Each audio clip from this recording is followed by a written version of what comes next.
नमस्कार। India debate में आप सबका स्वागत है। मैं हूं आशुतोष पाठक।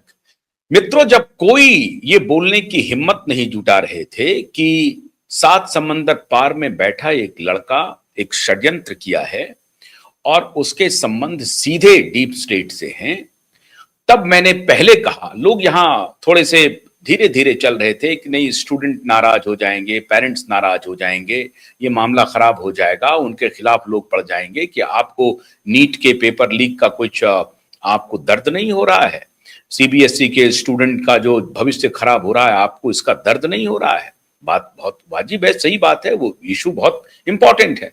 इसको लेकर के लोग सेफ बात कर रहे थे, सोच रहे थे कि नहीं, इस मुद्दे पर अगर शिक्षा मंत्री का इस्तीफा मांग रहा है कोई तो कोई बात नहीं है। मैंने कहा था कि शिक्षा मंत्री के इस्तीफे से इनको कोई लेना देना नहीं है, ना ही 18 लाख बच्चों से लेना देना है, ना उनके परिवार से लेना देना है, ना 22 लाख बच्चों से लेना देना है। ये खेल बहुत गहरा है और बड़ा है। अब वो सारी बातें खुल करके सामने आ गई। हम देखेंगे वो जालिब का गजल भी शुरू हो गया, जो यहाँ नामचीन विश्वविद्यालय में बड़ा ही मशहूर गाना है और उस पर डफली का राग चलते रहता है। सब इकट्ठे हो गए, अब आपस में लड़ने लगे, राहुल और केजरीवाल भी लड़ने लगे हैं। अब लेकिन भारत की खुफिया एजेंसी दिल्ली पुलिस ने वो काम किया जिसके लिए पूरी तारीफ होनी चाहिए और भारत सरकार की तारीफ होनी चाहिए। कैसे तारीफ होनी चाहिए, क्यों होनी चाहिए, क्या हुआ इस प्रकरण में, इस पर सबसे ज्यादा अच्छे तरीके से अगर कोई बयान कर सकते हैं तो उत्तर प्रदेश के पूर्व director general of police doctor Vikram Singh कर सकते हैं। विक्रम सिंह जी हमारे साथ मौजूद हैं।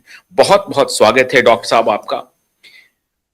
डॉक्टर साहब, ये लोग कह रहे थे कि ये देखिए कि अनुमति पत्र लेकर के एयरपोर्ट पहुंच गई दिल्ली पुलिस।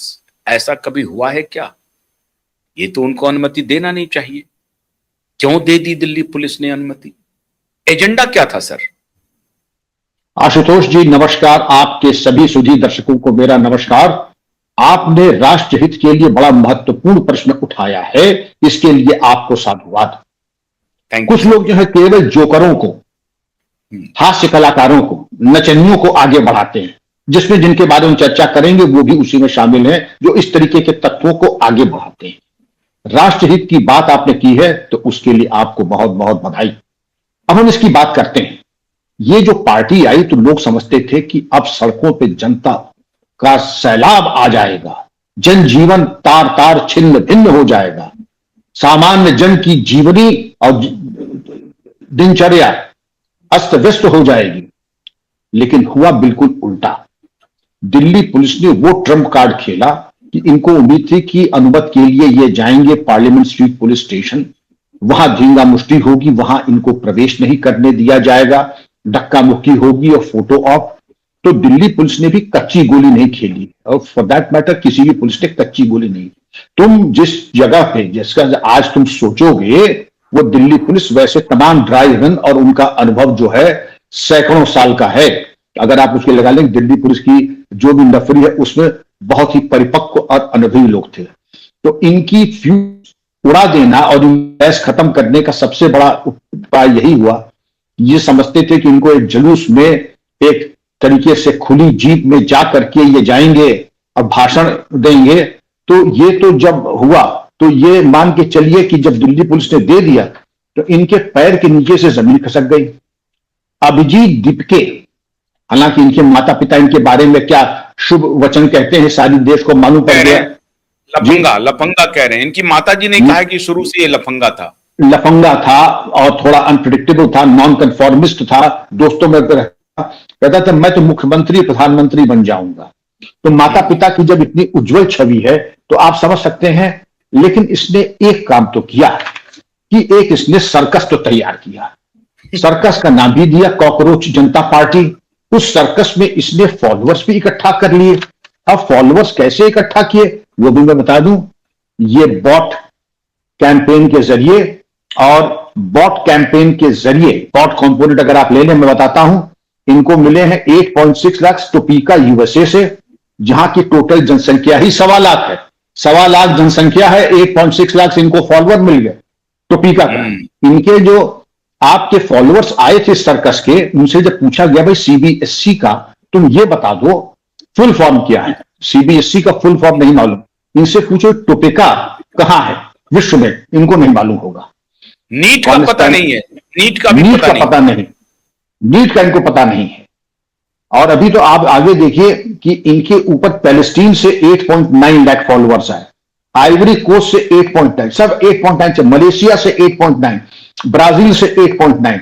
तो आप ये समझ लीजिए कि ये बॉट कैंपेन के जरिए इन्होंने ये फॉलोअर्स बढ़ाए हैं, क्योंकि अगर इसमें शतांश भी सत्यता होती तो इनको एक तरीके से शर्मिंदगी नहीं उठानी पड़ती जो वहां पर इन्होंने उठाई। वास्तविकता यह है आशुतोष जी, ये भारत ब्रेकिंग गैंग के सदस्य हैं और इनको सपोर्ट कर रहे हैं सूडो लिबरल्स।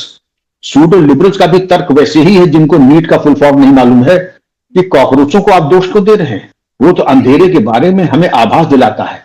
तो चमगादड़ों को अंधेरे से बड़ा प्यार होता है, अगर कॉकरोचों को भी बहुत प्यार है तो आप अंधेरे में रहिए, लेकिन ये मत उम्मीद कीजिए सारा देश जो है आपके साथ अंधेरे में रहेगा और तमस में जिंदा रहेगा। इनके बारे में तो वही कोई शेर था, वो ऐसी मशाल लेके चले, वो ऐसी मशाल लेके चले कि जो रोशनी थी वो भी खत्म हो गई। इनके जितना भी इनके पास ऊर्जा स्फूर्ति थी वो सब समाप्त हो गए। आपने देखा कि अब ये तो वहां पे 5 स्टार में बैठ करके तो काम चलता नहीं। इनके जो सौरभ दास थे, जब हीट गर्मी बढ़ी जिसमें आप और हमको मालूम नहीं पड़ता है, तो वहां पर इन्होंने मंगाया कैफे कॉफी डे से नहीं, इंडियन कॉफी हाउस से नहीं, स्टारबक्स के कोल्ड कॉफी और पीछे कोई पंखा जल रहा है। ये सामंती, आप इनकी विचार तो देख लें, ये देख लीजिए। अच्छा, इन्होंने कहा क्या था, तुम सनस्क्रीन ले आना, तुम अपने साथ संविधान ले आना, तुम अपने साथ तिरंगा ले आना, बाबा साहब की फोटो ले आना। तो एक लड़का जो लिए था बड़ा मोटा सा, तो आप लोगों में किसी ने पूछा ये बताओ ये संविधान करने नहीं, ये मेरी संविधान है लेकिन ये मेरी डायरी है, मेरे लिए उतनी ही प्रिय है जितना संविधान है, और संविधान का सारा सारांश हमने इस डायरी में लिखा है। तो भाई खोल के दिखा दो। तो उस अकल के दुश्मन ने खोल के लिखा दिया, एक आधा अक्षर भैंस बराबर एक शब्द नहीं लिखा था। आपका सर्कस किस हद तक मूर्खता पे जाएगा, मूर्खता पे जाएगा। मैं कहूंगा कि वाकई बहुत बड़ा सर्कस आपने दिखा दिया देश को और अच्छा मनोरंजन कराया। अब इसके ऊपर हम आते हैं डीप स्टेट की थोड़ी बात कर लें। सबसे पहले तो ये समझ लीजिए, इसने इतने मूर्ख नहीं जितने दिखाई पड़ रहे हैं, इतने मूर्ख नहीं है। एक आम आदमी पार्टी का उदय हुआ था कुछ कुछ इसी तरीके से, अन्ना जी को ले आए और एक वही टोपी लगा के मैं भी अन्ना, सब वही मैं भी अन्ना। यहां भी शुरू किया इन्होंने मैं भी कॉकरोच, मैं भी कॉकरोच। बड़े बड़े पत्रकारों ने ट्वीट किया कॉमन है, I am too a cockroach, करीब करीब कॉमन है। और नारों के साथ साथ अगर आप इस पे आए तो इनकी फंडिंग वंडिंग पे तो गौर कर लीजिए। अगर वही टोपी, वही हम भी मैं भी अन्ना, और अगर इनके ऊपर अगर आप देख लें कि ये पूरी तरीके से भारत विरोधी 2004 में एक इन्होंने आपने बनाया था परिवर्तन एनजीओ केजरीवाल ने, वॉरफेयर, सत्ता परिवर्तन करने में ये पूरी अब 2004 में इसके बाद इनको मिला मैग्सेसे अवार्ड, उसके पीछे भी फोर्ड फाउंडेशन का हाथ। 2004 में एल रामदास, उनको भी मैग्सेसे अवार्ड मिला। कविता रामदास जो उनकी सुपुत्री है वो भी पूरी तरीके से इनके साथ संलिप्त थी और वो भी पूरी तरीके से फोर्ड फाउंडेशन से जुड़ी हुई है। एक और एनजीओ बनता है कबीर, उसको भी फोर्ड फाउंडेशन से मदद मिलती है। तो फोर्ड फाउंडेशन को इसमें क्या गुणवत्ता दिखाई पड़ रही मैं समझ नहीं पाया कि इतना पैसों से लबालब भर में। अब मामला और गड़बड़ होता है जब आप देखते हैं कि यूएस का कौंसल जनरल अरब स्प्रिंग्स में जहां पर उसने उपद्रव कराया था, वही यूएस कौंसल जनरल इस सब की गतिविधियों के पीछे भी है। और अजय नायर जो बहुत बड़े सहयोगी हैं आम आदमी पार्टी के, सौदिया के और अरविंद केजरीवाल के, अजय नायर से भी इन लोगों का अरब स्प्रिंग इनके साथ। और इन्होंने एक स्ट्रेटजी के तहत गवैयों, कॉमेडियंस तथा कथित इन्फ्लुएंसर्स, उनकी पीठ पर हाथ रख के माला माल कर दिया, क्योंकि यूथ को अगर इंपैक्ट करना है तो इनके जरिए ही हो सकते हैं। अब सवाल यह उठता है कि आपने कर तो दिया, आपने तीर चला तो दिया, आपको उम्मीद थी कि यह बिल्कुल भूचाल आ जाएगा। आप अगर न्यूज पे देखें तो एक महिला पत्रकार है, कहती हैं योगी मोदी और शाह के पास केवल 120 घंटे हैं, केवल 120 घंटे हैं, वो कहां भागते जाएंगे, कहां मुंह छुपाएंगे ये मालूम नहीं। और युवराज का तो कहना था कि मैं गारंटी के साथ कह रहा हूं कि 1 साल के अंदर सरकार गिर जाएगी। आपके पास कौन से सूत्र हैं भाई जो आप कह रहे हैं कि 1 साल में सरकार गिर जाएगी? आपके ऐसा तभी तो भाई कि सरकार गिर जाएगी। हम लोग पुलिस में जब रहते हैं तो ये कहते हैं, ऐसे धमकी थपाटे जब आते तो हम कहते हैं कल हम आपके जो भुजाएं उठेंगी उनको हम तोड़ देंगे, कल भूचाल आने वाला है। तो आशुतोष जी, हम लोग यही कहते हैं कि अभी तुम्हारी हालात वही है कि तुम आईसीयू में लेटे हो, एक पाइप ऑक्सीजन की नाक में जा रही है, एक पाइप खाने का मुंह में जा रहा है, चारों तरफ से लाइफ सपोर्ट सिस्टम लगा है, और तुम कह रहे हो कि कल जो है हम विप्लव करा देंगे। पहले तुम अपने पैर पे तो खड़े हो जाओ महाराज, चल फिर तो लो, शौचालय अपने दम पे तो चले जाओ, फिर 1 साल में हम सरकार गिरा देंगे। ये सब चीज, ये एक होता है कि झूठ बोलो, लेकिन ऐसा झूठ बोलो जिसकी कोई विश्वसनीयता तो हो। यहां तो बिल्कुल ठीक है कि प्रोपेगेंडा वॉरफेयर और साइकोलॉजिकल वॉरफेयर, और इस पे देखिए, एक तो ये पत्रकार थी और एक युवराज, और दूसरी साइड में कॉकरोच जनता पार्टी और लेफ्ट लिबरल्स और न्यू लिबरल्स जो हैं वो आ गए सामने, खुल करके सामने, और कह रहे हैं शर्जिल इमाम कहां से बीच में आ गए?